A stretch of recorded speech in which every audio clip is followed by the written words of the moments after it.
I was 22 years old, attending a Halloween party at my former best friend Nick's house, who died of a heroin overdose in 2013. Before his death, he would throw big Halloween parties every year at his house, as his parents routinely flew to New York every year to attend their own friend's party. He was always a big Halloween freak, so the whole house was littered with truly horrifying props that we all knew Nick spent way too much money on. He even put up giant walls of cardboard and covered them with wallpapers to create a haunted maze of sorts. I want to keep this story PG-13 rated, so I'll skip the weed, beer, LSD, and sex and get right to the part where things got bad. I'll admit, we weren't in our right minds. None of us were. Anyone who came to Nick's parties knew what went down. Me, Nick, and a few other guys, Vinny G, Joey, and Q, were upstairs in Nick's room smoking a bong when we heard two steady, loud bangs come from downstairs. Nick clumsily but panickingly rushed to open the door and see what was going on. There were sounds of screaming of both guys and girls. I remember quite clearly it sounded as if there were a crowd of people screaming for their lives down there. We all called Nick to come back in and shut the door. Even under the influence of drugs, we all knew what was going on. Nick ran back inside and shut the door quickly but also quietly, locking it behind him. He turned to us and had on the facial expression of someone who had just witnessed murder. "What did you see? What's going on?" we all shouted at him. He told us to hide before anything else. We all knew why. From that point on, we didn't ask questions. Nick hid the lights and hid in the closet with Joey, while I hid under the bed with Q, and Vinny G hid in the storage box. We could hear the blasting music from downstairs turn off, followed by a grown man screaming at everyone to shut up. One unfortunate girl let out a scream of shock and fear, and after another bang, silence. The man started shouting at everyone again, but personally I couldn't hear it too well, and I certainly as hell wouldn't remember exactly what he was shouting. We heard two other men shouting. By now there were a confirmed 3 intruders in the house, but there could have been more for all we knew at that point. We heard the sound of boots stomping up the stairs and then coming halfway down the hall and stopping outside the bedroom door. The intruder on the other side of the door tried the doorknob, but when he realized it was locked, he started ramming into the door with most likely his shoulder. After a few failed attempts at that, the sound of a few shots to the doorknob were clearly enough to break the lock, allowing the door to swing open. We heard cries from downstairs after the shots to the doorknob, followed by a silencing gunshot. Me and Nick had our hands on our mouths to shield our breathing noises. I watched through the transparent cloth that hung from the bottom of Nick's bed as the black boots with overlapping ripping denim jeans moved instinctively to the closet. He opened the door. I could hear Nick begging for the intruder not to kill him, offering a generous amount of money if they would leave. Nick gave himself up as the house owner. That's when the intruder ordered him downstairs. The rest of us stayed put. Apparently Joey hadn't been caught with Nick. We stayed under the bed, shaking and afraid. There was near silence from downstairs, other than Nick talking with the intruders, but whatever they were saying was much too low for us to hear. It felt like a near 20 minutes before the front door slammed shut and Nick came running back upstairs to tell us that they were gone. I think the most horrifying moment of my life was when I stepped downstairs back into the living room and saw the 2 dead bodies laying lifelessly on the ground, holes in their heads spewing out blood. Jen and Robbie, 2 good friends that I still miss. I'll spare you the details of what happened when the police arrived, but despite the fact that the house smelled like a marijuana greenhouse, the police were more interested in finding out who the masked men were that killed 2 innocent college students. Oh yeah, Nicky told the 4 of us who were hiding in his room that there were 4 intruders in total, all wearing fedoras, vendetta masks, coats, and gloves. They demanded $100,000 in cash, and when Nick could not provide it, they demanded he fill their empty sack with his most valued possessions. All of the partygoers held hostage in the room were also forced to throw their wallets into the sack or they would be shot. After the incident, Nick became depressed. He started drinking too much, becoming an alcoholic. He stopped showing up to school and ultimately ended up dropping out. He started the use of heavier drugs, such as meth and heroin. I had one good talk with him since the incident, and he was more real during this talk than he had ever been. He told me, with tears rolling down his cheeks and a pipe in his hand, He lived in constant pain, knowing he caused the death of two of his best friends. Nick died of a heroin overdose in July of 2013, not even a year after the incident. When I was younger, my friends and I went trick-or-treating every year. This one particular year, as we were trick-or-treating, we passed a man who stood still with a mask on, holding a lantern. As we walked past him, he turned his whole body around and followed us with his eyes.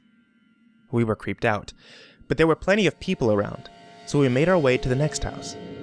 My friends and I saw him over and over again, as we made our way from house to house, and he seemed to be following us in typical horror story form.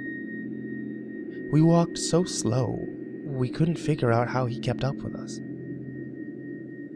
At one house, when we hadn't seen him for a while, we got our candy. As we turned around to walk back to the street, the masked man stood in the road waiting for us. Immediately, we knocked back on the door and told the owners of the house about it. The masked man continued walking down the street, and we didn't see him again that night. Later on, an adult friend of the family told us he saw a masked man hiding behind a tree, waving little kids over, and he only backed off when he threatened to call the police. So I was never really a big Halloween person, mostly because I grew up without many friends, and once I passed the age of 10, I couldn't use the excuse of going with my mom anymore, and it's not like I had friends to go with. So this last Halloween, I was 14 years old. I do have a little sister who's only 8, so my mom went trick-or-treating with her. My one really good friend, Steve, already had plans and I didn't want to impose, so it didn't seem like I'd be trick-or-treating this year. I felt a tiny part of me explode with happiness on the inside when my mom asked me to stay home and hand out candies. Now I felt like I had a job to do that didn't involve me trick-or-treating alone like a loser. My mom left with my sister at about 6 o'clock, about an hour after she got home from work. She told me to expect her back around 9, so I was relaxing on the couch in the living room, watching the Scary Movie Marathon on AMC, and occasionally answering the door to give candy to the kiddies. And while doing that, the kitchen phone began to ring. I remember the ringer was set so loud it actually made me jump. I picked up the phone, and the other end remained silent, except for a bit of fumbling and background noises. Sounds you'd expect when somebody's holding a phone. I think I said hello about 5 times before the person on the other end hung up. I just knew it was somebody pulling a Halloween prank call on me. What else could I do but ignore it? That worked well enough for the next few minutes of watching TV, answering the phone, until the phone rang again. Same unknown number coming up on the caller ID. I wanted to see where this was going, so I picked it up once more. This time I could hear a very faint breathing on the other end.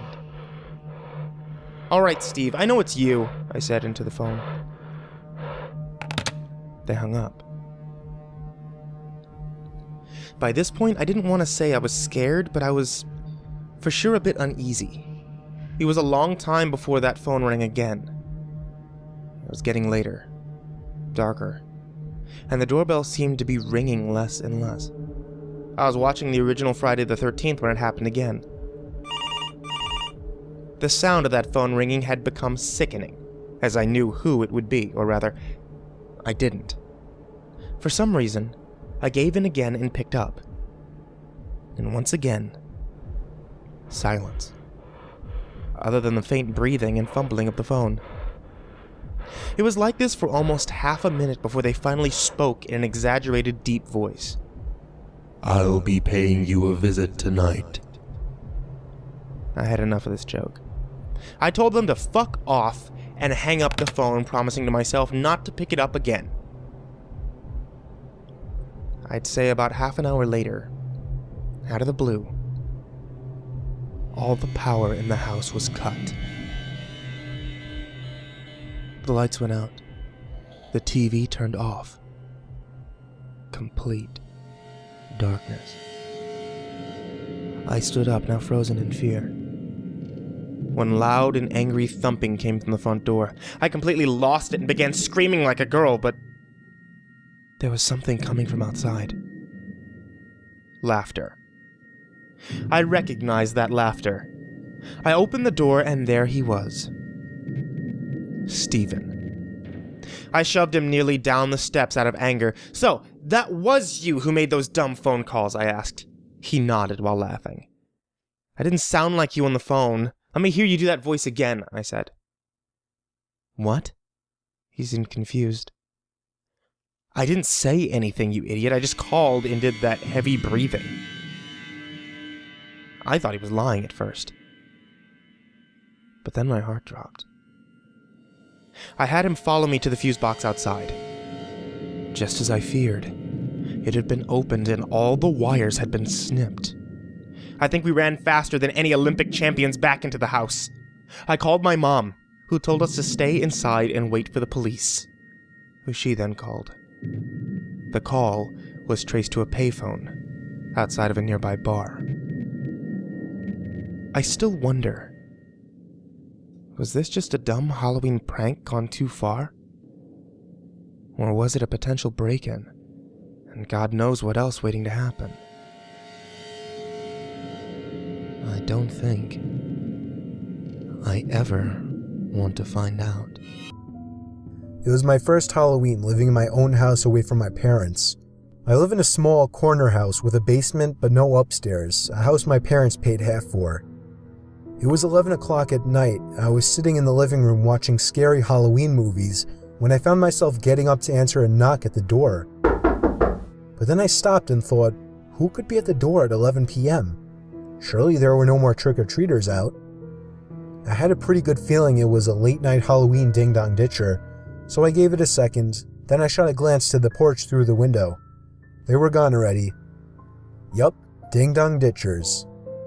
I sat back down not thinking twice about it, and again, knocking at the front door. "Get lost," I yelled. I was not in the mood for punky kids.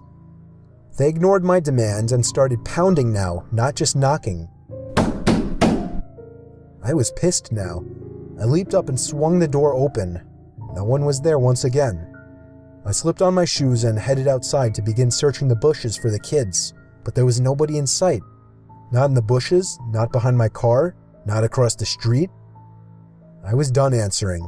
I didn't want to feed into their fun anymore, so I went back inside, double-locked the door, and went to my bedroom, also locking that door, just to feel safer, I guess. Even over the TV, I could still hear the stupid kids pounding on my front door repeatedly. I was so close to calling the cops to get them away, but that would undoubtedly lead to my house being egged or teepeed. The pounding continued for an uncomfortably long time, more than half an hour. I thought these kids must be filming something for YouTube and were desperate for a reaction, but I wasn't going to give it to them. At some point I dozed off with the TV on, only to wake up to the knocking again. I looked at the clock. It was 2 in the fucking morning. How could those kids still be at it, I thought. I turned the TV off and sat up with my ears open. For a few moments, my heart completely stopped as I realized the knocking was not at my front door, but rather at my bedroom door. I jumped out of bed, looking around my room like a madman for something to use as a weapon. They knew I was awake now. They were trying the doorknob, trying to bust down the door. These weren't any kids. By some miracle, I came up with an idea. It was a long shot, but it was all I could think of. I turned on the receiver to my speaker system, plugged in my iPhone, brought up the YouTube app, typed in 45 gunshot sound effect, turned on the volume and pressed play. The sound of a gunshot echoed out of the speakers. It sounded real enough. I paused the video after the first shot and yelled, "That was a warning shot. Leave now or I won't hesitate to shoot you in the head." And it worked. I heard 2 pairs of footsteps stomping over my wood floors and out the front door.